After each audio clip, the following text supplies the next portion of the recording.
Unfolded episode 4 of season 2.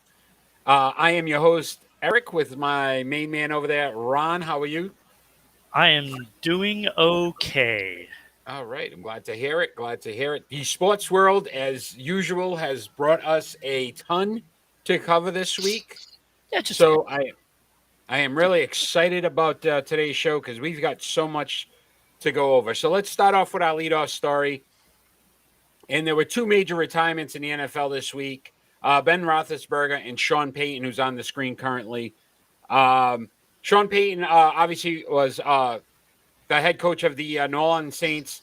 Had a regular season record of 152 and 89, so 63% winning percentage. But his playoff record left something undesirable at 9-8, so basically about 52%. He did win the Super Bowl in 2009, defeating the Indianapolis Colts, and was AP Coach of the Year in 2006, his first year actually as a head coach. Your overall impressions of Sean Payton as a coach and his retirement? Well, I thought he was a really good coach, one of the better coaches in the NFL. Um, like he knows how to put together a team. You know, his team stayed competitive pretty much the entire time he was there. Um, that's a super big loss for New Orleans. They're gonna have a tough time recovering from that one. So I looked at it this way, though. I think, realized that this team is in a complete rebuild at this point. Oh Obviously, yes, Drew Brees, they're $70 million over the cap. So the opportunity for them to even rebuild at this point is going to be tremendously difficult. I don't think he wanted to go through a 3 or 4 year span where his team's basically not going to be competitive. I also look at there's going to be some movement. Obviously, this year there's about 8 positions open, but there would be compensation involved. Obviously, the Saints would require some kind of compensation. Another year or two, it may not be as high. Opportunities to go to possibly like a Dallas if they underachieve again next year, I think's pretty when big. when Yeah, exactly. Again, if they fail, I guess McCarthy's got the bill of approval to stay for another season. But I still would question if he'll be there much longer if they continue to struggle in the playoffs. What about Big Ben? So Ben Roethlisberger, 165, 81, and 1 in his career, 64.4% completion percentage, so pretty good. 64,000 yards passing, 418 touchdowns, 211 interceptions. He was a 6-time Pro Bowler, 2-time Super Bowl champ, and 2004 Rookie of the Year when he it, got it drafted. was it was a great career for him. Like seriously, like it was really good. Like he'll be the second best quarterback in franchise history. Terry Bradshaw being the first, Right, right? With 4 Super right, Bowl titles. So right. So, and that is nothing to be ashamed of because Ben got two championships. He won two Super Bowls. That's more than almost every quarterback that's ever played. the Sean Payton with Drew Brees, they only got one. Right, Right? And you think about how, Drew Brees had better numbers realistically when it right. comes to statistics. And, he couldn't get more than one. Peyton You know, Manning got two, but it took him, and quite some time. you also have to look, Eric. Like you know, if they would have kept him upright for Yeah. more of those Oh, yeah. He was years, definitely injured a lot, played through a lot of injuries. right? Probably one of the toughest quarterbacks I think I've seen in recent time, where it looked half the time like he wanted to get hit. And And think about all the free agents that they let go because they mhm. don't want to pay that big top dollar. Like that's happened a lot through his career, especially on the offensive side of the Yeah. ball. Well, Le'Veon Bell, Antonio Brown, when Antonio Brown was Right, considered the somewhat greatest normal. wide receiver in the league. So it's two great individuals in when it comes to the sport. Yeah, So obviously Ben Roethlisberger had some issues off the field early in his career. Seemed yeah, to straighten that out. Sean Payton has always been pretty low key, other than that the bounty scandal that I don't think he was really a part of, but was obviously it was his team and kind of fell into the loop with the other coaches that were doing it. So it's going to be a tough act to fill. Obviously, Pittsburgh and what they do at the quarterback position is going to be extremely interesting to see this offseason. That's going to be big. I don't know how they're going to really address it except through free agency or a trade. Because they're not going to do it in the draft this year. No. Yeah, the quarterbacks coming out this year are not really considered, franchise quarterbacks. So let me ask you this one question before we move on to our NFL.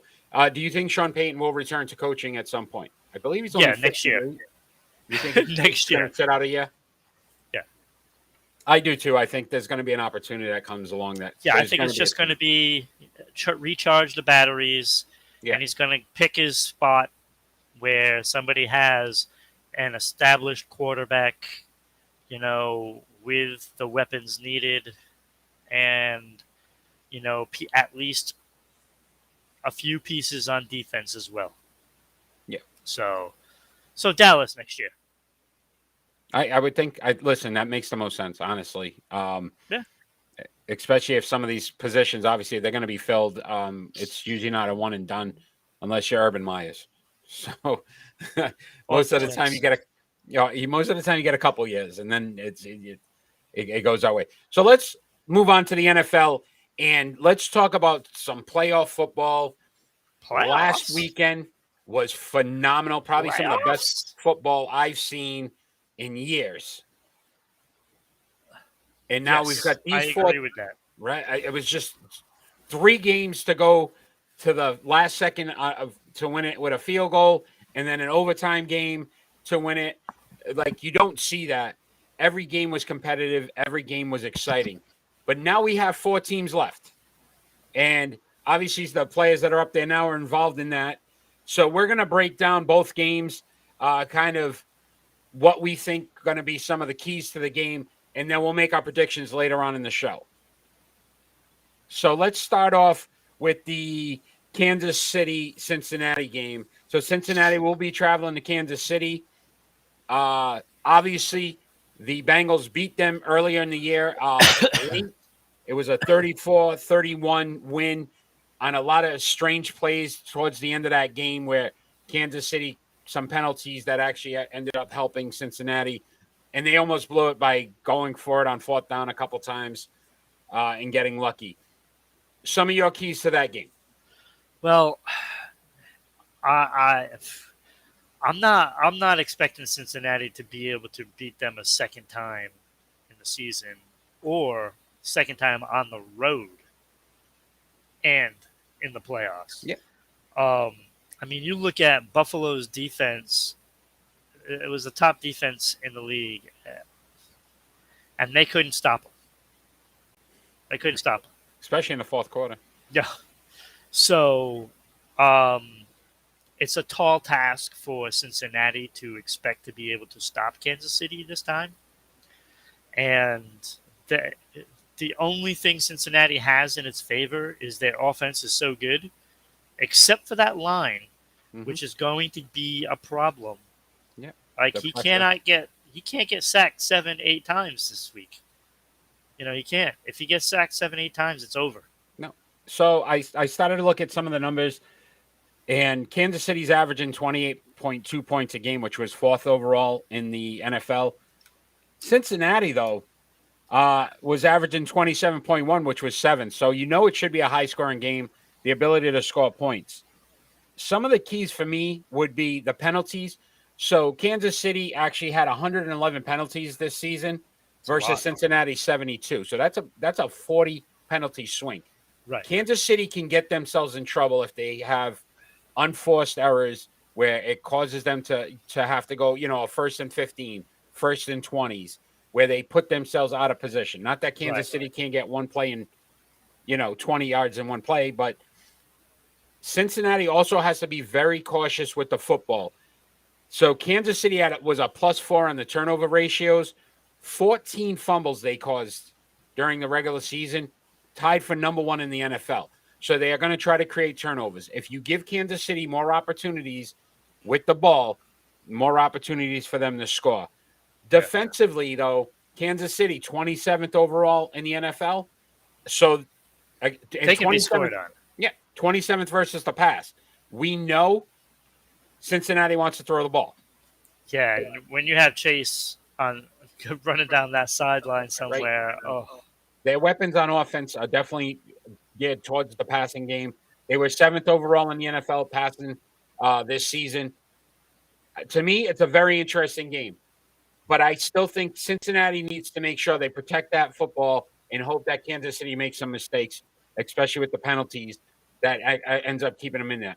yeah, because they had quite a few penalties in that Buffalo game, if I'm not mistaken. Yeah. So, and again, it should be another exciting game. I'm looking at 30 plus on both sides. Yeah, gunslingers. That's what we're gonna see. Yeah, that's a fun matchup, and two young quarterbacks. So if you look at it, we could be seeing this matchup for the next 5 to 10 years.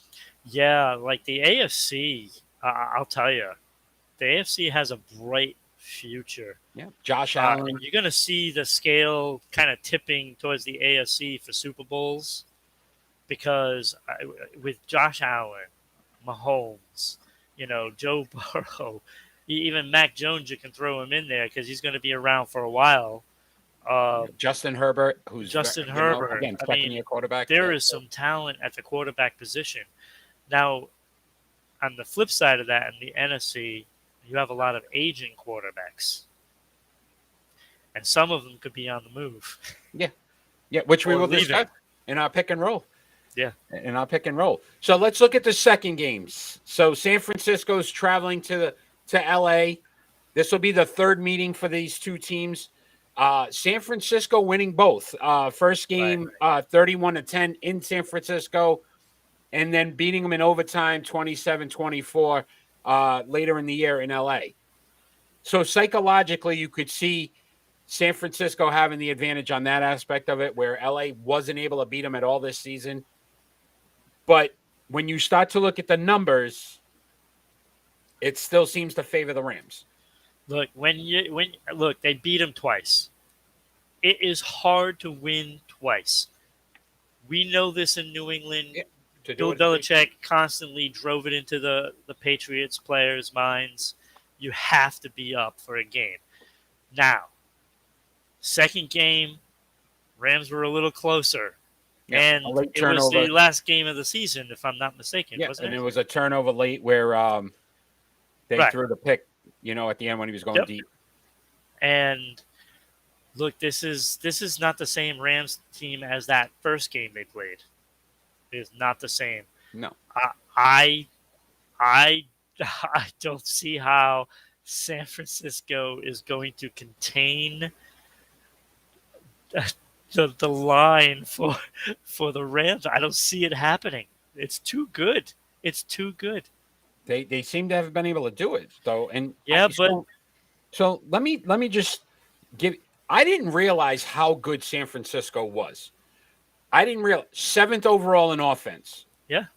12th passing and 7th running. So we know they like to run the ball. I thought they were first in red zone as well. They possibly could be. They were 3rd defensively. 6th against the pass, 7th against the run. So there's not a lot of weakness when it comes to their game. They give up 310 yards a game. That's not a lot when you look at today's NFL. No. And I'm going to tell you, as much as we hyped up LA's defense, not the same defense that was number 1 last year. They were 17th this year, 22nd against the pass, and 6th against the run. The key, though, is San Francisco would rather run than throw. I don't think you want Jimmy Garoppolo being the reason you're going to win or lose this game. If LA can force them to try to throw the ball, which, again, LA is very good against the run, I think the Rams have a better shot. Plus, they're at home. And I think they're going to take advantage of that. Oh, yeah. I absolutely agree. And how injured is Garoppolo? Yeah. That's another big the shoulder, the thumb. Listen, them going into Green Bay and winning that game, I would say it wasn't Jimmy Garoppolo that won the game. He played well enough not to lose it, Right. but he wasn't the factor of them winning it. Right, but that's what they need from him again Exactly. in this game. Exactly. So, again, another fun game. San Francisco averaged 25 points a game, LA 27. Very close, very tight. It is. That second game was extremely close, went to overtime. So I expect two phenomenal games, two exciting games, and I can't wait for your predictions at the end of the show. Well, don't forget, Eric, when you have a division that has the Rams, the Cardinals, the Niners, and Seattle, and you come in third and still make the playoffs, you're looked at as like, you don't have a chance, to win. But arguably, those could, like, the top three teams in that division, arguably are the best three teams In the league. Yeah. Yeah. In the league. They really were. That was the best division in football. Yeah. And Seattle had just an off year, but they're still a very good team. Right. Couple You pieces. put Seattle in, Tampa Bay's division, they come in second place. Yeah. At least. So let's talk about some of the coaching situation in the NFL. So obviously, two coaches have been hired. The Chicago Bears have hired, and who was the other team? Drawing a blank. But Hackett. Denver. Denver hired Hackett. So us being from the New England Not area, Buddy Hackett. not Buddy Hackett, not Buddy Hackett, Nathaniel Hackett. Yeah. We are going to discuss the Josh McDaniels situation. So Josh McDaniels has accepted the offer to speak to the Las Vegas Raiders about their head coaching position. And that'll be tomorrow that he's going to actually sit down with them. First of all, do you think it's a good move for McDaniels? And then secondly, how is this going to ultimately affect the New England Patriots? Well, it'll affect the Patriots big time because then we'll have a giant hole as an offensive coordinator. Now, with that being said, I don't know if I would want Josh McDaniels as a New England Patriots head coach. Okay. Interesting take. I don't think I like that idea. I don't know. I'm just not sold on him being a head coach. Now, I could be wrong. He did win with Tim Tebow. Look, which not too many people could do. I know it seems like a long shot that I would be wrong because, I'm never wrong. Never wrong. Never. But, personally, if I was the Raiders, I would have hired their interim head coach. No, and I think that would have been the guy. Yeah, I think he did a very good job. He did a hell of a job. Like he had to come back from. Yeah, and we talked about that before. So Dave Zigler is the Patriots' director of player personnel. He's expected to be named the GM. So it looks like what teams are starting to do is try to pluck from the New England Patriots. And ultimately, Josh McDaniels turned down several opportunities this offseason to interview. Yeah. He wants to interview for this position. Yeah. I can see him getting the position, honestly, just based off of their offense and what they're trying to do. Yeah. So, look, the Raiders finished 11th in offense and 14th in defense. They're not a horrible team. They made the playoffs. It's a solid team, good opportunity to win. For New England's sake, though, Bill O'Brien, who used to be the offensive coordinator before Josh McDaniels came back, is in Alabama right now as their offensive coordinator. Can Bill Belichick pluck him back and get that same cohesive unit? Because if you go into a new season with Mac Jones and now a different offensive coordinator and a whole different strategy, it could end up setting this kid back. And the one thing Tom Brady had throughout his career was pretty consistent. He had Charlie Weiss for several years. He had Billy O'Brien for several years. And then he's had Josh McDaniels, obviously, for... Well, with Tom Brady, I mean, you only needed, really 2 years for him to be ready, for to basically run the offense. But the offense never changed. Right. With all those coordinators, it was the same exact offense. Right. So, in essence, Tom Brady really had it easy here in New England. And that's why that would be my only fear is if he's unable, if Bill Belichick cannot talk Bill O'Brien into saying, hey, let's get back into the NFL. Mac Jones, Alabama, you're Alabama. Let's see what we can do with this kid. I would be very curious to see what they do on the offensive side of the ball and who they be. Look, he's an offensive coordinator in college, correct? Currently, yes. He was a head coach in Houston. Right. Again, with Deshaun Watson. But this is what I'm saying. If you're gonna stay as an offensive coordinator in college, rather than an offensive coordinator in the NFL, in New England, if you come back, you'll get a head coaching job again. Somebody will give him another opportunity, not as a GM, but as a coach. Yeah. So again, if he does well and he can perform well with Mac and continue this trend, and maybe Mac he might get the chance in New England. Yeah, exactly. Bliss. Bill Belichick's 70 years old. Right. He's not going to be here forever. We honestly, I would see him for maybe 4 years. And the only reason why he would stay 4 more years is because he's going to try to beat Shula's record. And he needs like 30-something wins. So he may need like 3 to 4 years to do that. I don't even know if that's it. I think he wants to win a Super Bowl without Tom Brady. Yeah, and I'm sure that's another factor. Yeah, exactly. Yeah. That's another factor to it as well. And like you said, 4 years, if he can do that in 4 more years, he's got a shot at it. It's going to be hard because of the quarterbacks and that we had already talked about. Yeah, without a doubt. So let's move on to the past weekend in the playoffs. And I wanted to ask this question. Of the 2 number 1 seeds, because they both went down, the Tennessee Titans and the Green Bay Packers, which one did you consider a bigger disappointment when they lost? Oh, it's Green Bay. Absolutely. Because we had talked about it, a couple of weeks before the playoffs even started, that we were not sold on Tennessee. Even with Henry coming back, we weren't sold. Yeah. We were questioning it. And I believe you picked Cincinnati. Yeah. Because, again, you just didn't have faith in the Titans. No. I agree. I don't even look at the Green Bay Packers as a disappointment from the team standpoint. I look at the career legacy of Aaron Rodgers and the fact that he's won 1 Super Bowl and he's had the best teams probably 40 to 50% of the time when he's gone into these games and lost. Yeah. And he was at home.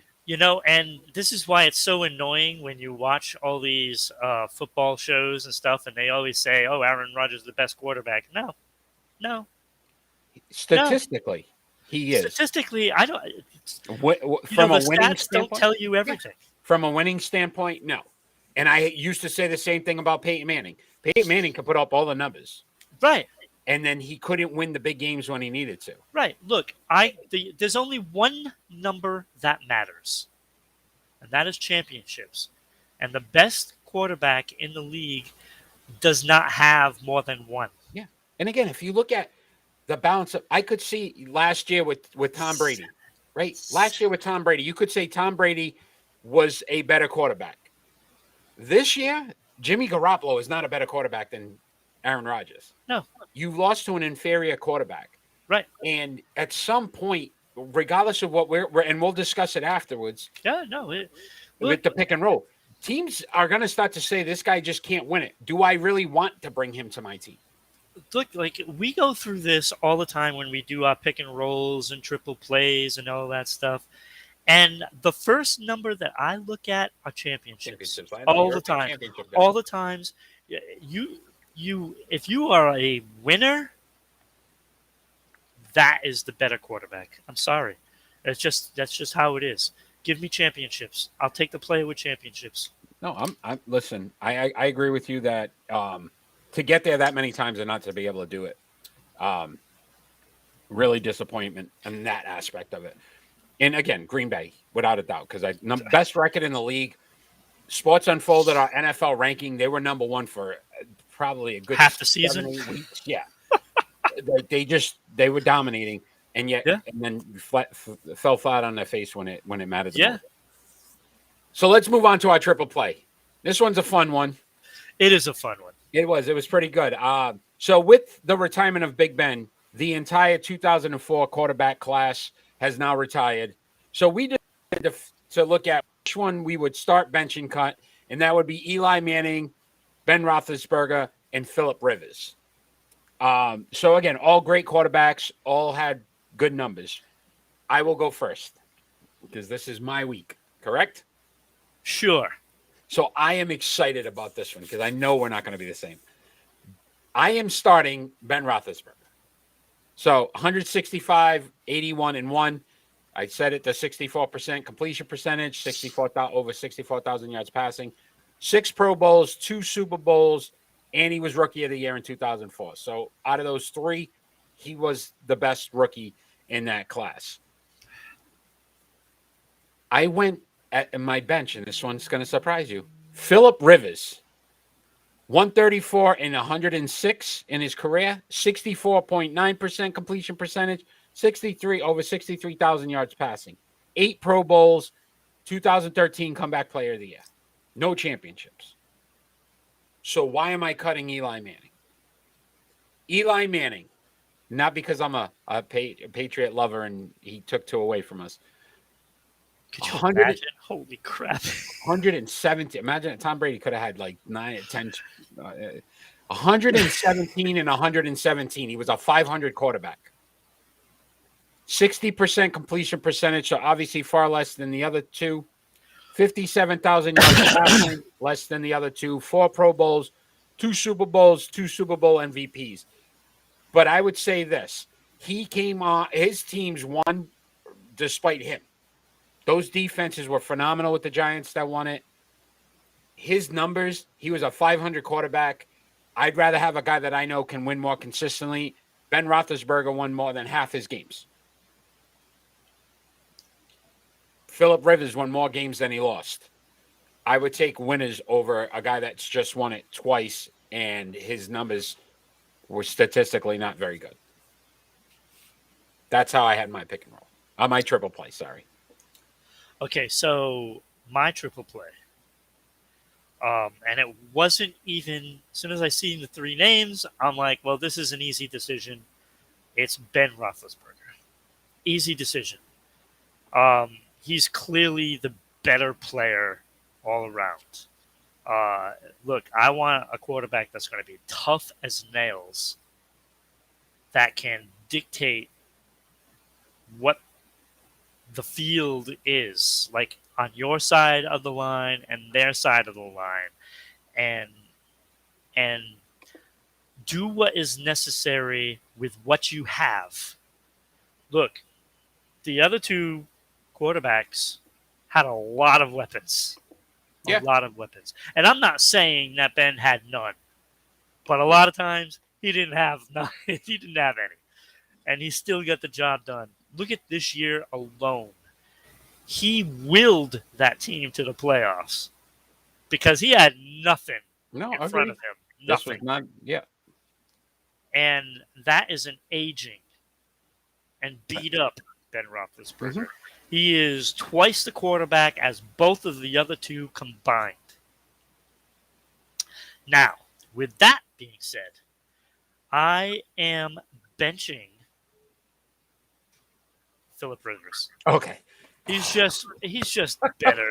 He's better than Eli, and I'm still bitter for those 2. Just a little bit. Just a little bit. And look, it wasn't him that won that game. It was a lucky catch, but it was that defensive line. Look, that line was absolutely amazing. It might have been the best defensive line in history because they were so disruptive. And all you have to do is get the opportunity to be there, and those guys were those were the MVPs. There's no way I give an MVP to Eli Manning. No way. So quarterbacks get it. Just a general for the most part, and hence why I think he got 2. So we had it. We both had it the same. And you did the numbers. Like, And again, usually I do go with the championships. That's but where I thought you would head. that was the defensive line. I look at 117 and 117 and being a 500 quarterback. I just don't like to not. lose to a Manning for one. Yeah, I know. Especially the lesser of the Mannings. Yeah, if we looked at in New England history, recent New England history, yes, the Mannings have been one of those names that has definitely. And let me tell you, I do not hate the New York Giants. In fact, I really liked that defense. I liked the Giants and was surprised. Okay, they won the wild card. All right. Oh, they won again. It's like, we're playing the Giants. Oh, great. Yeah, you just figured it was. Look, we had put at the end of the year. I think that year that they were undefeated. 35 points up on them. So you're like, okay, we can do this. Be careful what you wish for. Exactly. All right, my friend. Let's talk some basketball. So the NBA has announced its starters for the 2022 All-Star Game, which is going to be in Cleveland, because that picture will show you. That picture will tell me? That picture will say, look at that. That's the NBA All-Stars 2022 in Cleveland. So pretty excited that the starters were named to the All-Stars. So the Eastern Conference, Western Conference, captains LeBron James and Kevin Durant. Durant may not play. Of course. And he shouldn't be captain. Enough of this crap already. And this is what got me upset last time. Because and I believe Durant, I'm sorry if I'm cutting you off, Eric, but I'm mad now. If you're telling me he's not playing, then that team loses, because now you don't have the player that's the all-star that gets to play in the game. You're already falling a man behind now. They need to do away with this. They need to... Okay. All right. I'm so angry now. He may play. All right. How about it this way? He may play. Okay. Let's just go with he may play. No, he's not going to. You know it. Let's start with the Eastern Conference. So besides Kevin Durant, DeMar DeRozan, Trae Young, Joel Embiid, and Giannis Antetokounmpo will be your starters. Any gripes about that? No. The only one I question. Yes, I know who you're going to say. No, DeMar DeRozan, and I could have said Zach LaVine. They're about equal when it comes to Zach LaVine, 24.9 points, 4.9 assists, 4.3 assists, and then the 4.9 rebounds. If you look at it, the body of work, they're about the same. So I'm not upset with DeMar DeRozan. I think he's having an extremely good year. No, and that's just two players that are equal, really. Yeah, I could have seen Zach LaVine in that role, but the other three, Trae Young looks third in scoring. Joel Embiid is just willing the 76ers to continue to win. Giannis is Giannis. Yeah. I thought they did a really good job with the East. And again, these were fan votes, so very good job. Western Conference, I'm a little more inclined to say that there could have been a couple different guys. So obviously, besides LeBron James, Stephen Curry, Ja Morant, Nikolai Jokic, and Andrew Wiggins. The one that I pick out of that bunch is Wiggins. And it should not be Wiggins. Yeah, I think it actually but not a should starter. Chris Paul. Yeah, Chris Paul. I had Luka Doncic. Yeah, Luka. Yeah. Luka, if you look at his numbers, 25.2, 8.9 rebounds, 8.7 assists. He's not having a bad year. No, his team's not performing as well, but he's actually been an all-star. And Chris Paul's averaging a double-double with 14.5 points and 10.1 assists. Andrew Wiggins, I'm going point guard for point guard. I think Chris Paul deserves to be there. But Wiggins doesn't deserve to be there. I'm sorry. No, I'm not saying he doesn't deserve to be in the All-Star game. Yeah, not as a starter. No, agreed. And I think that's where I looked at it. What's LeBron's numbers? LeBron's leading the league in scoring right now. Okay. So I was just curious. So LeBron is honestly I'm not upset that he gets voted in. I just don't like this captain crap. I don't mind it as much when it comes to it's kind of that fantasy football type. They're going to draft. I get that. But so you had to give two guys the basically the keys to the car and let them drive it. Yeah. I And just we don't see want it to be the same two guys every year. and I you don't see want that. and I you don't, see I how don't the want that. fans, yeah, and I think eventually it'll obviously Especially change. if one doesn't play. Yeah. And then you see how the fans vote. Like Andrew Wiggins, obviously, Golden State must have had a ton of fans go on and cast votes, and that's what you get. Yeah. So I'd rather do that. But all right, if you enjoy what you like and what you're watching, check us out every Friday night at 6 p.m. We are live. We are Fan Interactive. We're on Facebook, YouTube, Twitch, or Twitter, all live. Anytime you're on, you comment, we will respond. We will have you join the show. If you'd like to follow us on social media, it's at Sports Unfolded on Facebook and Twitter, at Broadcasting RI on Twitter, Sports_Unfolded on Instagram. Don't have time to watch? Listen to us on Amazon, Anchor, Google, or Spotify podcasts. We are on all the time. These shows are on. Sports Unfolded has sports shorts as well. So a lot to listen to on the podcasts.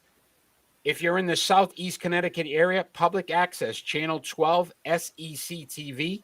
We are on it Tuesdays at 10 p.m. It's a rebroadcast of this show. And if you enjoy it, you're watching it now in Southeast Connecticut, check us out on Friday nights at 6 p.m. You will not be disappointed. Some of the best sports talk show you'll ever get anywhere. We will go against anyone. You want to get Stephen A. and he'd be willing to join us, we would beat Stephen A. Oh, I'm so I would take I would like Nate Burleson to come on this show. Nate Burleson. Coward. Bring him on. All these guys. We would challenge every one of them. Upset special Nate Burleson. I just, you know what? It's time. Oh.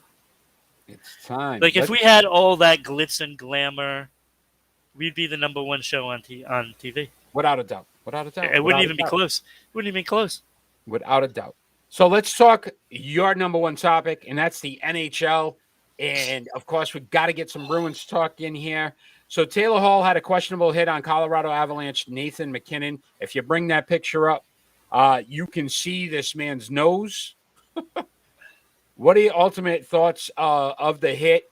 I believe he has a facial fracture and a concussion now, so he's going to miss some time. Yeah, I was watching the game. Truthfully, it wasn't a penalty. It was not a penalty. Not even remotely close. You know? And it's not because you're a homer. Basically, he tried to cut back, and he had his stick up, and Taylor Hall clipped him, in the body. And in the body. The stick actually hit him in the face. Yeah. He hit himself in the face. Yeah. And, I get why the refs called the 5-minute major so it could be reviewed. And once you call that 5-minute major, they have to have a penalty on it. So it ended up being a 2-minute interference. I get that. It wasn't a penalty, though. That should not have been a penalty. But when you're going at regular speed, you can't. They have to make a judgment call. Yeah. So I'm not upset at the refs. The refs did the right thing, to review it, and that's how it should be done in the NHL. Now, however, even after watching all the video, the players were still trying to make a run at Taylor Hall all game long, and for no reason. No reason. That is just ridiculous. They clearly could see, but they just kept going after him. But nothing gets called until it took 5 cross checks for them to call a penalty. And the ref even said for 3 cross checks, so call him 3 times. Give him 3 penalties. Look, at the end of the day, hockey's a very fast sport. Right. And these are big men. Yeah, and again, it's the odds. I mean, they wear the eye gear so they don't get hit with the puck. The way that stick came up, it was just a fluke coincidence. It was. Because again, we could watch 100 hockey games and not see that happen again. No. So no, and it's I think it was. Look, it's a good sign for the Bruins that Hall is becoming more active with the team, because he started off slow. You're seeing him start to, even on the scoring end, starting to put the puck, in the goal. but the importance of him just being more of a leader on that team. You've got three superstars, or at least three great players on that team. You need him to be a guy that is going to start to carry this team look, going forward. You got to give the Bruins credit for going into Colorado. Yeah, losing in overtime. Now, they had a late collapse. They were up 3-1. And Bruins pretty much outplayed them the first two periods. And then the relentless pressure of Colorado. And this is why Colorado's the fastest team. Yeah, that's why they're the number one ranked team in Sports Unfolded NHL ranking. Yeah, and they have that ability. The Bruins played a great game, and I'm actually proud of them for that. Yeah. It was a loss, but they showed that they can hang with the best team in the league. No, I agree with you. So let me ask you this quick story that came out about the Phoenix Coyotes and their arena. I'm not sure if you heard about this, but they may be playing games now at the college. It's like a 5,000 seat arena. Have you heard this story? No, I did not hear the story. So I guess there's some issues with them paying their taxes and doing some things. Oh yes, okay. Now yes. So the arena itself, they may no longer be. So do you feel like a 5,000 seat arena is an appropriate setting for an NHL game? No. And this is going to open the door for the team to be sold probably this year. They have to move them. They have to move them. If that happens, right? Do you again? And the only reason why I bring it up because again, the Bruins are facing them tonight, and I just thought when I heard it, I said this to me. It's such a dysfunctional organization right now. It is a dysfunctional organization because I look at some teams around the league that is not a big market. But yet they're putting up good numbers. They're still trying to get a winning hockey team on the ice. They had a good team last year, and they were growing, but then they just gave away everything. To me, that is screaming they're going to be sold. That's what that means to me, and they're going to be mortgaging off the house. To get rid of players and get assets. Unreal. So that is they got 8 draft picks coming up in the next draft in the first 2 rounds. The first 2 rounds, 8 picks. Insane. Now on top of that, they're going to be trading away at least 3 or 4 players. Phil Kessel, he's coming back to Boston. You heard it here first. I'm telling you, Phil Kessel is coming back to Boston. He is going to be centering that second line. You watch, because he's not going to cost as much as some of the other players that they're talking about, like Hurdle. And he had, I think, 8 to 10 teams that he could put on his trade list because he has a no trade clause. Boston's one of them.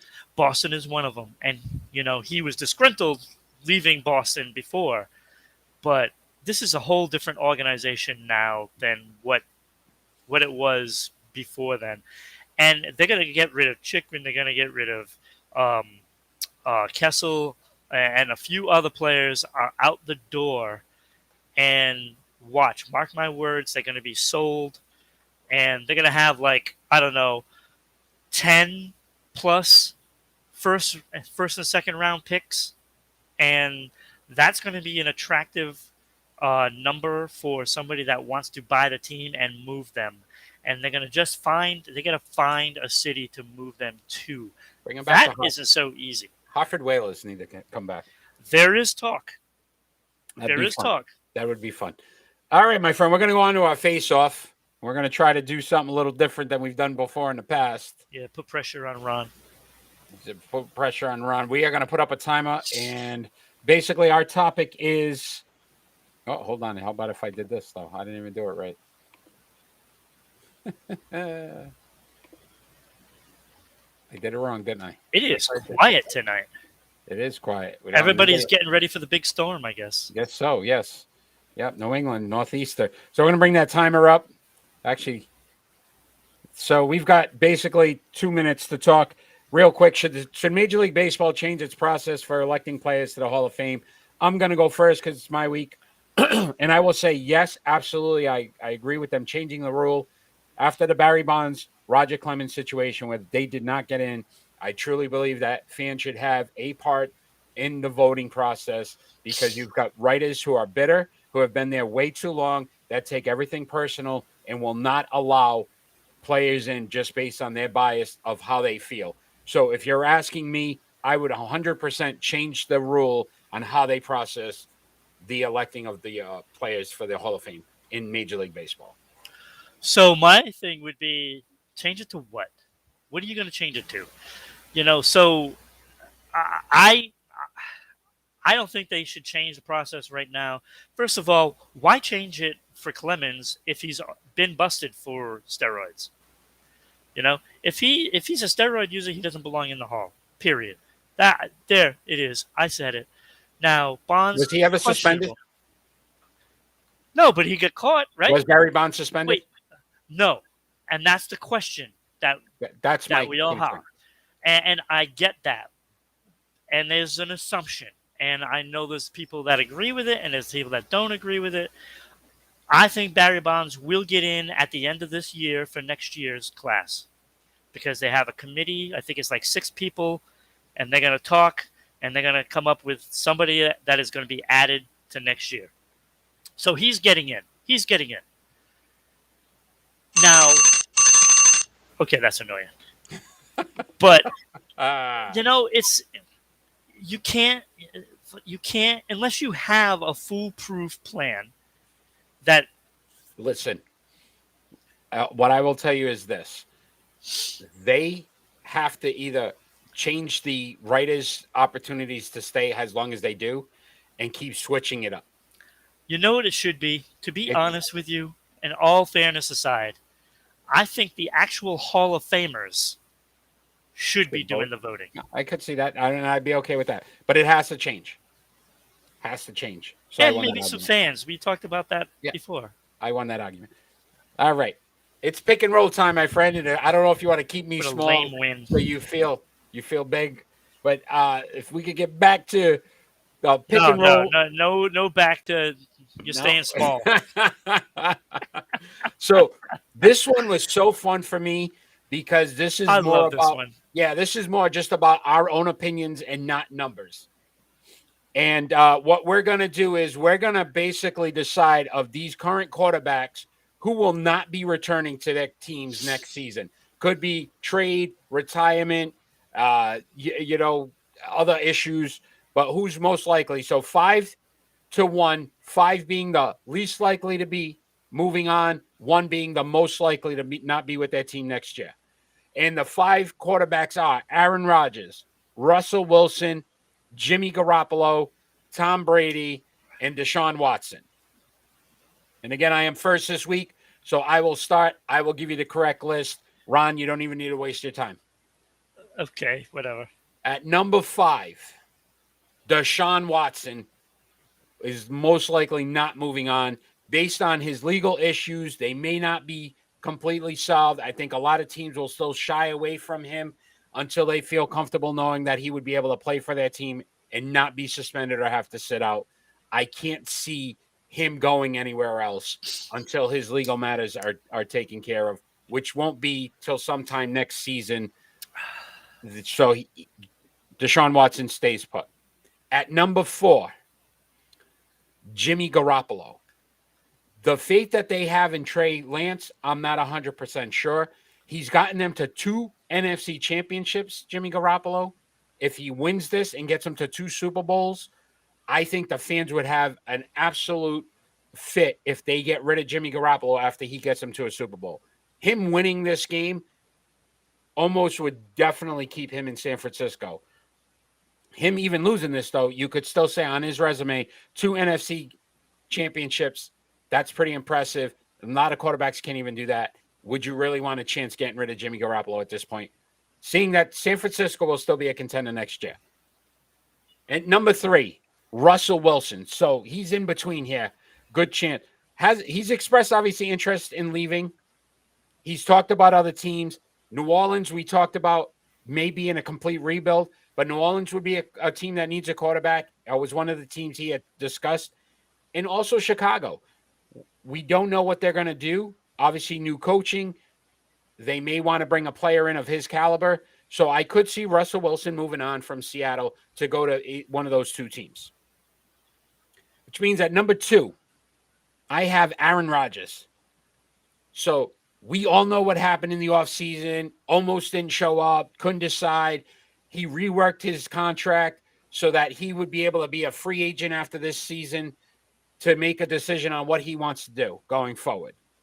Nathaniel Hackett has been named the Denver head coach. That was his offensive coordinator in Green Bay.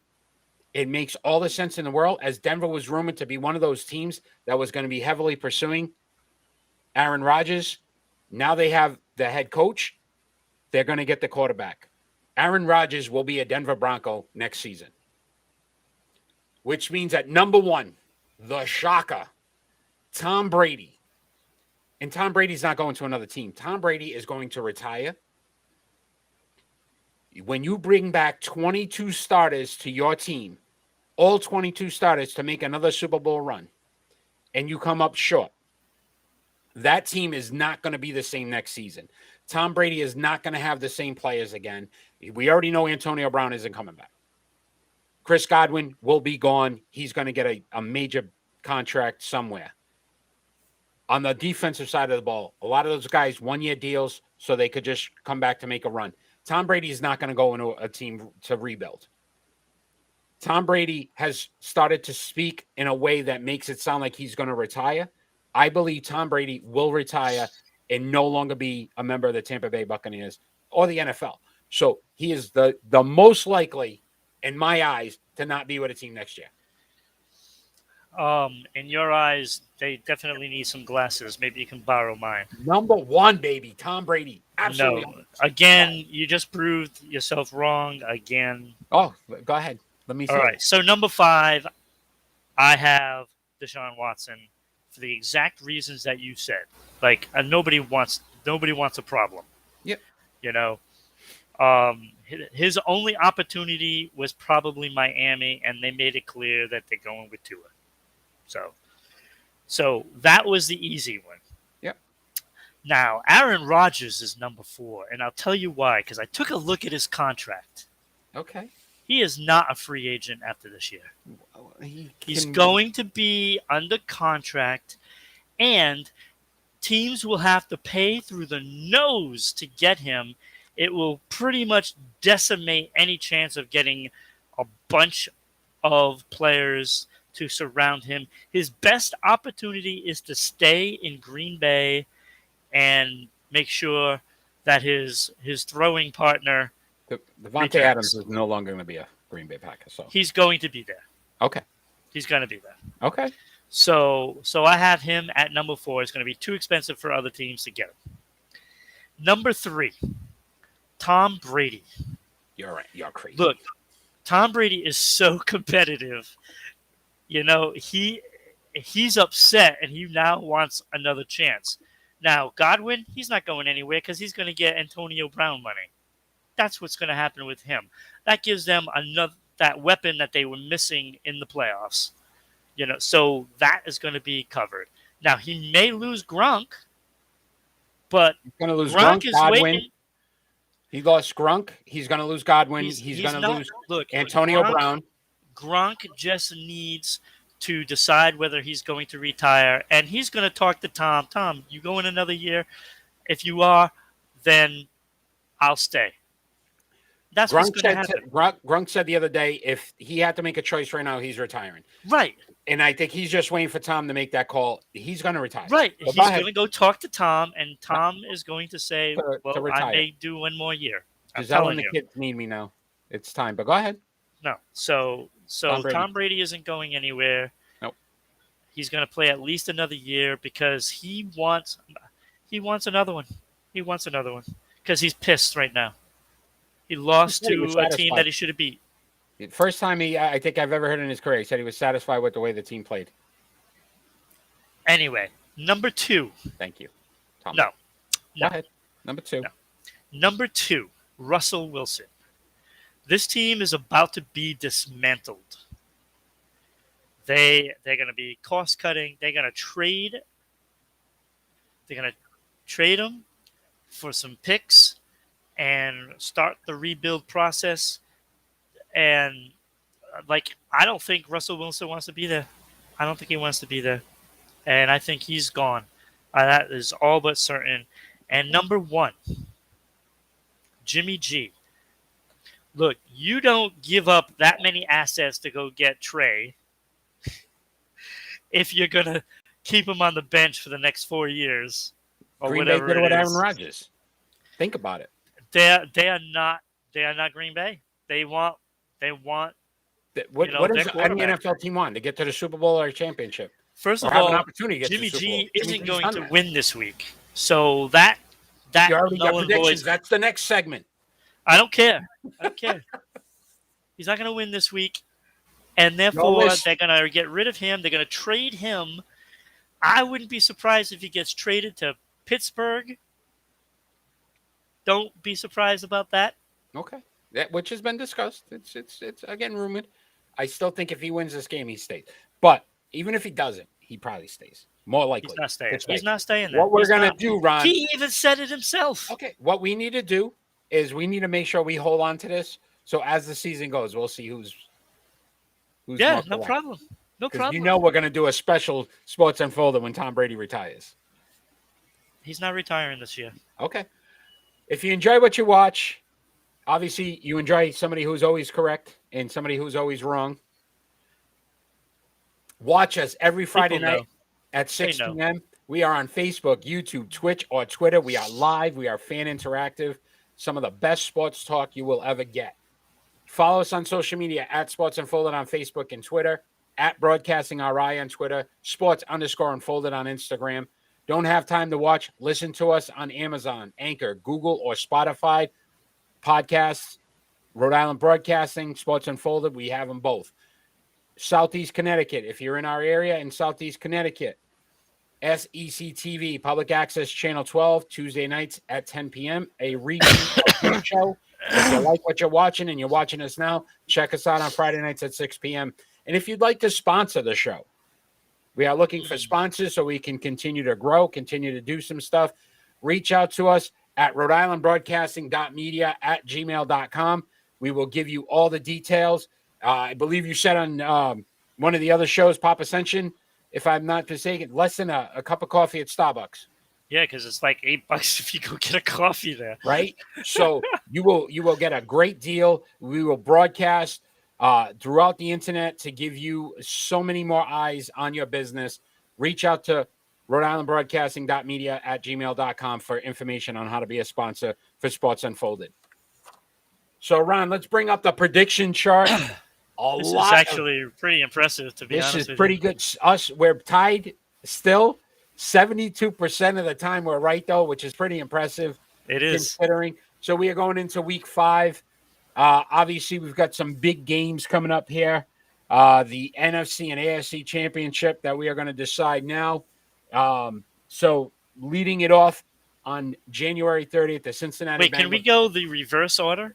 Do the football last? You want to do the football last? Absolutely, my friend. So let's start off with the Australian Open Finals, the men's Australian Open Finals. Nadal versus Medvedev. No. Daniil Medvedev. Medvedev. Good player. Not as good as Nadal. I go with Nadal. I'm going Nadal, and Nadal's going to be the all-time leaders for championships after that win. On February 1st, which is kind of amazing that we're already done with a whole month of January, which blows my mind. How the years go, where the years go. So on February 1st, the Washington Capitals at the Pittsburgh Penguins. Good matchup, 2 solid teams. I'm going to go Pittsburgh. I'm going to go Caps.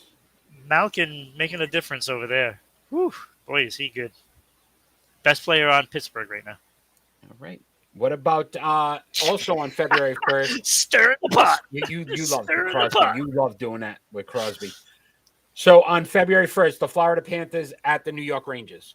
Rangers seem to play really well at home. Yes, they do, but they play very poorly to those elite teams, and I'm going to go with the Florida Panthers. I agree. Panthers seem like the better team, more consistent team. I would say that as well. NBA action on February 2nd. The Denver Nuggets at the Utah Jazz. This is going to be a good game, but I'm going to go with home team Utah. I am as well. I think the Jazz are just better at home. I think Denver is good, but not better than Utah. January 29th, the Brooklyn Nets are at the Golden State Warriors.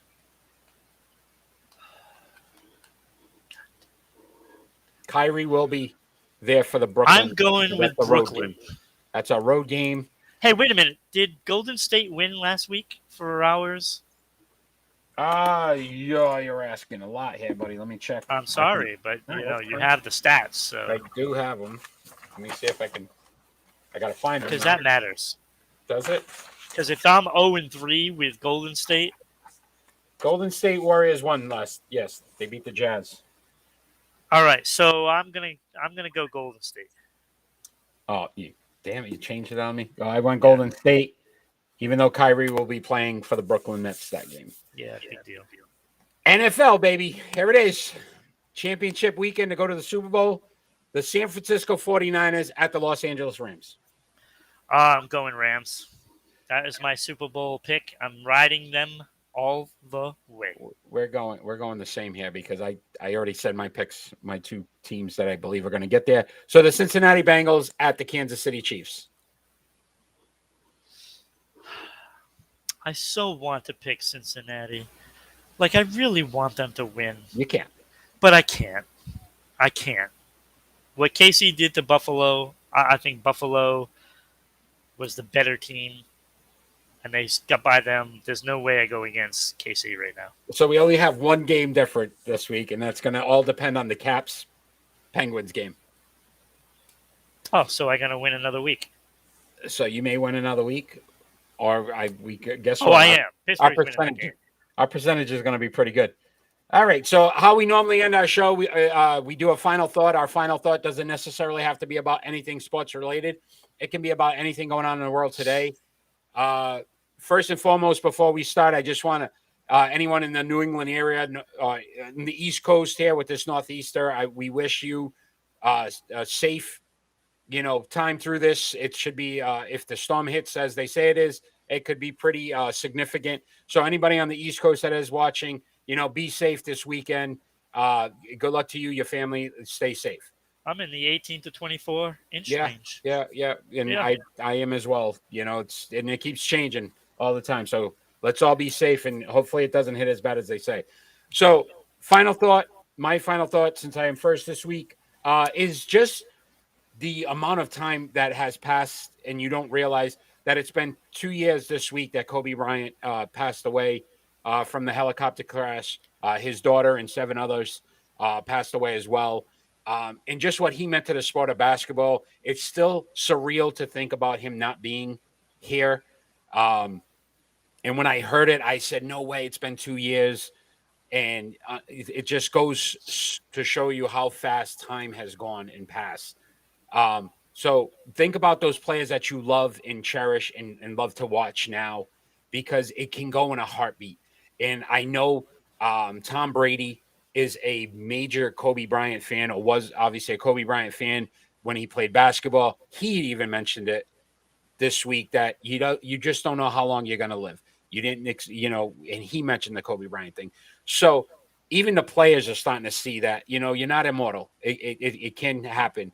So cherish those players, enjoy your players. I know we've criticized people before for, bashing them on social media and doing all these things. Listen, they are people as well. They perform a sport to try to keep us entertained. Remember that, because when they're gone, it's so hard to replace. There will never be another Kobe Bean Bryant. It's just never going to happen. So I just couldn't believe it was 2 years, and it just drained me this week thinking about the fact that he's been gone for 2 years now. That's my final thought. Yeah, that was very well said. I also am dipping into the loss of a Hall of Famer, Clark Gillies. Didn't get to talk about it last week because I think it happened just after we aired. But Clark Gillies, former New York Islander, um, Hall of Famer that played with Brian Trottier, Mike Bossy, formed one of the best lines in hockey history, brought 4 straight Stanley Cups to the Isles, a dynasty that was just amazing. And I look at the time that Boston played against them. My favorite player, Terry O'Reilly, always, had scrapes with Clark Gillies, who was a tough player, a very talented player, puts up fantastic numbers, and had the muscle to back himself up. And all that rivalry there was a mutual respect for that Islanders team and Clark Gillies. And as great of a Hall of Famer he was a better person, did so much for the community, for the game, and it is an incredible loss for the NHL, and, of course, the Islanders franchise. And he's definitely going to be missed. It was a shock that he had passed. And, like Eric said, treasure those moments.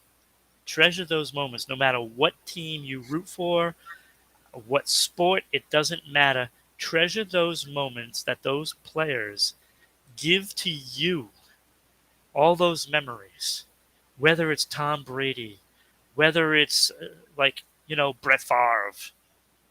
Yes, I meant Brett Favre, not Aaron. Whether it's, Tiger Woods or Ronaldo.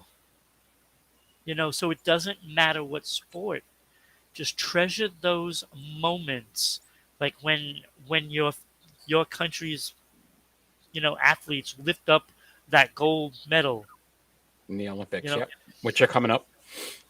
So treasure them, because they don't last forever. Those athletes are human. Yeah.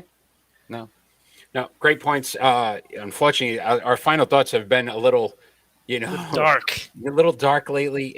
But again, it's something that was important to us, so we feel like we want to mention it. Yeah. Appreciate everybody that's watching, either live or we'll watch it afterwards. We enjoy doing this. Continue to support us. Continue to sponsor, follow. All that helps us continue to grow our show. Ron, I enjoyed this show. I thought it was a great show. Thank you so much for your time. And absolutely, we will see always a pleasure. We will see you on Monday with your NHL rankings. Yes. So we're excited about that. And Kenny will be joining us on Mondays to do his NBA rankings. So a lot going on with Sports Unfolded. Check us out. YouTube, Facebook, Twitch, or Twitter. We're on all of them. So fans out there, have a great night. Stay safe on the East Coast with this northeaster. So everybody out there, peace. Take care, everybody.